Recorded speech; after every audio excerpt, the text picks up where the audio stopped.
ఇయ్యడు. గల్ల పట్టుకొని క్యాబే అంటేనే ఇస్తాడు. గల్ల పట్టుకోవాలి క్యారే అంటేనే ఇస్తాడు తప్ప లేకపోతే ఇయ్యడు. మీకు తెలుసు సరిగ్గా 16 ఏళ్ల కింద కేసీఆర్ గారు ఇదే డిసెంబర్ నెలలో కొట్లాడితేనే తెలంగాణ వచ్చింది. కాంగ్రెస్ వాడు ఏది మర్యాదగా ఇయ్యడు. గల్ల పట్టుకొని క్యాబే అంటేనే ఇస్తాడు.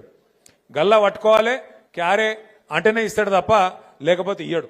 అందుకే నేను అంటున్నా, మర్యాదగా బడ్జెట్లో పెట్టినరా సరే సరి, లేదంటే ఫిబ్రవరి మాసంలో బ్రహ్మాండంగా హైదరాబాద్లో ఒక మహాధర్నా కార్యక్రమం పెట్టుకుందాం.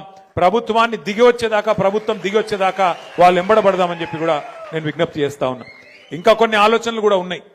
మీరందరూ కలిసి మరి ఒక మంచి క్రెడిట్ సొసైటీగా ఏర్పడితే, మన జిల్లాలో క్రెడిట్ సొసైటీగా, కోఆపరేటివ్ సొసైటీగా మీరు ఏర్పడితే, నేను మా అన్న ఆగన్నకు రిక్వెస్ట్ చేస్తున్నా, కూర్చోబెట్టి మాట్లాడు.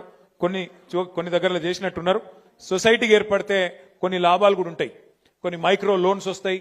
మీకు కూడా కొంత, ఇప్పుడు వ్యాపారం నడుస్తలేదు కాబట్టి ఆగమాగం ఉన్నది కాబట్టి పరిస్థితి, ఎవరు చచ్చిపోకుండా ధైర్యం ఇచ్చేందుకు ఆ రోజు కేసీఆర్ గారు 2005-6లో ఇక్కడ సిరిసిల్లలో నేతన్నలు చచ్చిపోతుంటే 50 లక్షల రూపాయలు తీసుకొచ్చి ఇక్కడ ఒక సొసైటీ ఏర్పాటు చేసి, పద్మశాలి సంఘం పెద్దలకు, అప్పుడు వంగర్ నరసయ్య గారని పెద్ద మనిషి ఉండే, వారి చేతుల్లోనే డబ్బులు పెట్టి ఇప్పటిదాకా లోన్లు నడుస్తూనే ఉన్నాయి.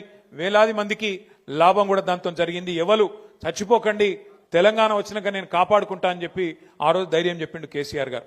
ఇవాళ నేను కూడా మిమ్మల్ని కూడా కోరేది ఒకటే, మీకు అండగా మేమున్నాం.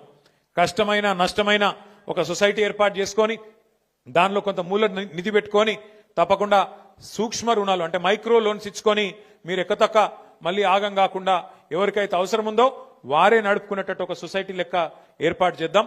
దానికి కూడా, ఆ కార్యక్రమానికి కూడా రాజన్న సిరిసిల్ల జిల్లా నుంచే శ్రీకారం చుడదామని చెప్పి కూడా నేను మీకు విజ్ఞప్తి చేస్తా ఉన్నా.